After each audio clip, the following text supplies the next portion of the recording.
Hello students. आगे बढ़ने से पहले, फर्दर फंक्शन को एक्सप्लेन करने से पहले मैं आपको रेंज के बारे में बताना चाहूँगा कि रेंज किसे कहते हैं और कहाँ कहाँ पर रेंज का यूज होता है। जैसा कि मैंने पिछले वीडियोस में, पिछले क्लासेस में मैंने आपको बताया, जो डेट टाइम फंक्शन होते हैं वहाँ पे रेंज का यूज नहीं हुआ था। आगे कुछ फंक्शंस आएंगे जो बहुत ही इंपॉर्टेंट होंगे और उनमें रेंज का यूज हुआ होगा। तो रेंज आप समझ लीजिए पहले। The range is a rectangular area in a seat. मतलब सीट में जो एक्सेल वर्कशीट होती है वहाँ पर रेंज क्या है, मतलब एक रेक्टेंगुलर एरिया होता है। एक सीट में एक रेक्टेंगुलर यानी कि चौकोर एरिया को रेंज बोलते हैं। और रेंज जो है मतलब हमेशा रेक्टेंगल शेप में ही होती है। और उसको लिखने के लिए the range is denoted by starting cell address and last cell address. जब भी हम लोग रेंज लिखते हैं और तो उस पर स्टार्टिंग सेल एड्रेस देंगे और एंड का सेल एड्रेस देंगे और बीच में क्या लगाएंगे, कॉलन लगाएंगे। ठीक है। तो रेंज की हेल्प से हम मतलब बहुत सारे सेल्स, मान लीजिए आपको 1000 सेल कहीं पे यूज करने हैं, किसी फार्मूले या किसी फंक्शन में यूज करने हैं, तो वहाँ पर स्टार्टिंग दे दीजिए एड्रेस और लास्ट एड्रेस दे दीजिए। ठीक है। जैसे मान लिया एग्जाम्पल के लिए, अगर A1 टू A10, A1 से लेकर A10 तक हमें कहीं देना है, तो आप क्या करेंगे, A1 लिखेंगे और कॉलन लगाएंगे बीच में और यहाँ पे क्या कर देंगे, A10 कर देंगे। ठीक है। तो और भी आप समझ सकते हैं। देखिए मैं आपको यहाँ दिखाता हूँ।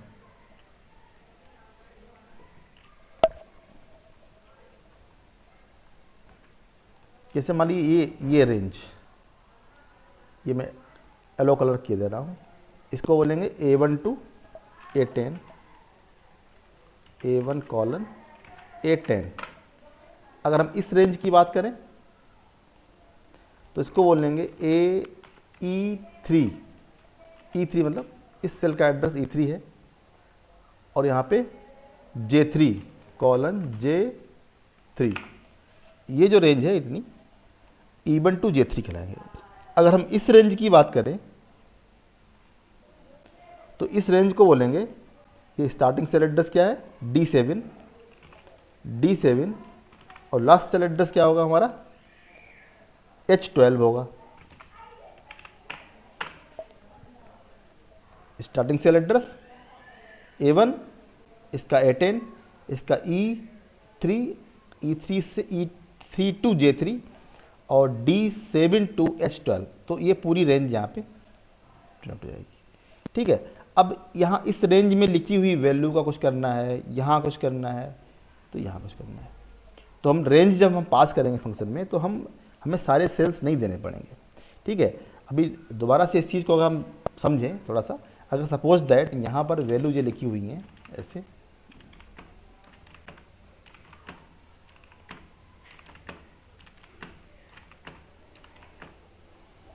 और इन सभी वैल्यू को आपको ऐड करना है।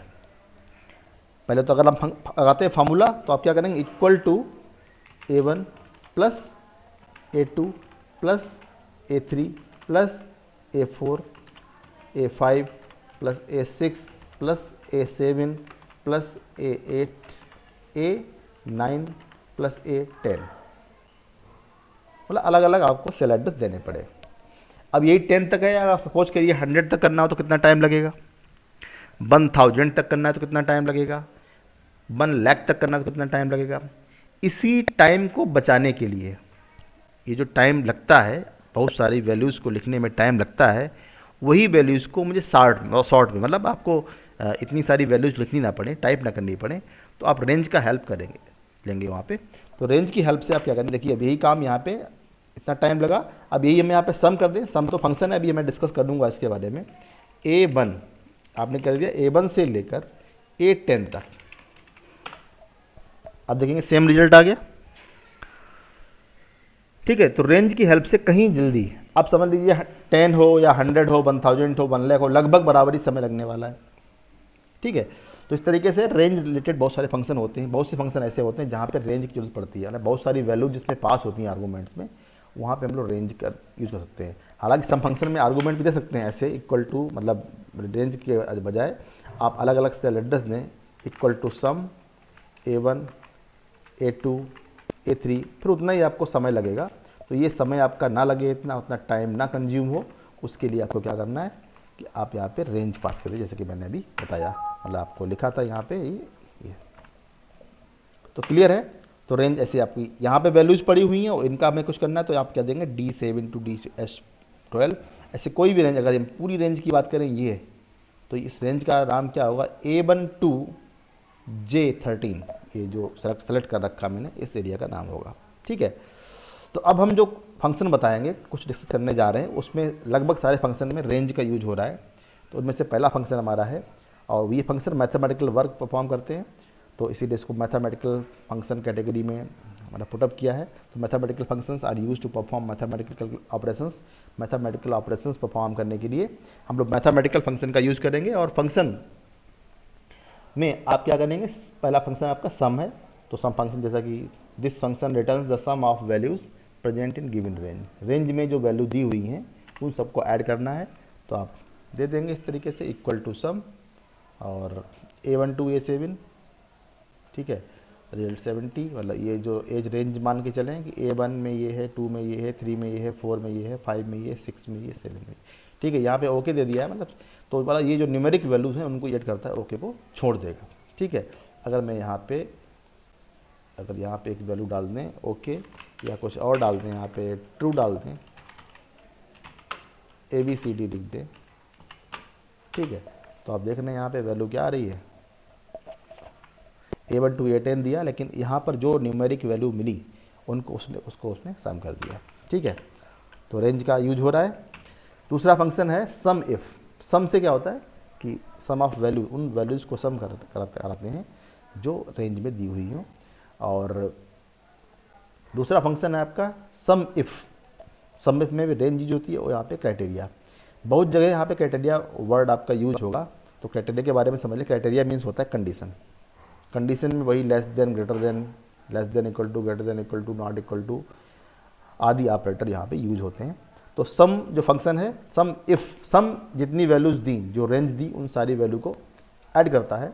और सम इफ़ फंक्शन जो होगा वो क्या करेगा कि जो आपने रेंज दी है उनमें से क्राइटेरिया के अकॉर्डिंगली ऐड करेगा। This function return the sum of those values which match to the criteria. ठीक है, जैसे आपने A1 to A7 less than 20, इसका मतलब ये हुआ A1 to A7 में, मतलब A1 to A7 में जो 20 से लेस देन वैल्यू है उनको ऐड करेगा। अगर हम इन वैल्यूज़ की बात करें तो वो वैल्यू क्या होंगी, 50 आएगा। अगर हम 20 से लेस देन वैल्यू को ऐड करते हैं तो यहाँ पर वैल्यू क्या आएगी, 50। जैसे 20 से लेस देन वैल्यू, मतलब 10, 15, 15, 7, यहाँ पे 22 और 13 ऐड करेंगे, इनको ऐड करेंगे तो रिजल्ट क्या आएगा, 50 आएगा। अगर हम यहाँ देखें equal to sum if A1 to A10 value less than 20, 20 से वैल्यू लेस देन कोई है ही नहीं, इसलिए नहीं आ रहा। यहाँ पे दे देंगे लेस देन 30, तो 30 से कम वैल्यू एक है, दे दिया। ऐसे हम 40 से लेस दे देते हैं, ठीक है, लेस देन 40, ये आ रहा रिजल्ट, मतलब 40 से लेस जो वैल्यू है, कम वैल्यू है। ऐसे हम ग्रेटर देन 40 करें तो 40 से अब जो वैल्यू होंगी उनको ऐड कर देगा सम इफ फंक्शन। ठीक है, यहाँ पे ग्रेटर देन, लेस देन, कोई भी किसी को भी ट्राई कर सकते हैं आप इस तरीके से। नेक्स्ट फंक्शन है आपका count function. Count function, this function returns the counting of numbers only, मतलब जो रेंज में नंबर दिए होंगे वो केवल उनको ही काउंट करेगा, केवल नंबर काउंट करता है। जैसे कि ये वैल्यूज़ पड़ी हुई हैं, इसमें नंबर कितने हैं ये निकालना है। मालूम पड़ा 3 तो टेक्स्ट वैल्यू हैं और बाकी के 7 नंबर। तो अगर हम काउंट फंक्शन लगाएंगे तो equal to count A1 colon A10, तो यहाँ पे 7 आ गया, मतलब जो नंबर्स हैं वो कितने हैं, 7 हैं। तो यहाँ पे मैंने जो range the A1 to A7 use कर रखी है, A7 मैंने इन वैल्यूज़ के अकॉर्डिंगली किया है। तो यहाँ पे काउंट फंक्शन क्या करेगा, केवल नंबर को ही काउंट करेगा। नेक्स्ट आपका क्या है, काउंट ए। जो काउंट ए फंक्शन होता है जो रेंज में जितनी वैल्यू होती सभी को काउंट करता है, मतलब सारी वैल्यूज, चाहे वो नंबर हो, टेक्स्ट हो या कुछ भी हो, उनको काउंट करेगा। This function counts all value present in the range. तो रेंज में जो सभी वैल्यू होती हैं उनको काउंट करेगा। A1 to A7 कितनी है? 7। अगर यहाँ पे हम देखें तो equal to A1 to A7, sorry count A1 to A10 और यहाँ काउंट A1 to A10। तो सारी वैल्यू को उसने काउंट कर लिया। अगर हम यहाँ पे इस रेंज में वैल्यू दें इस तरीके से,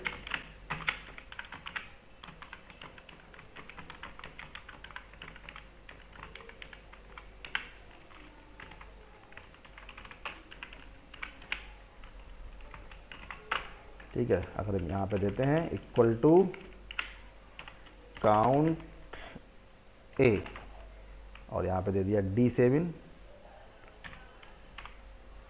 कॉलन H12,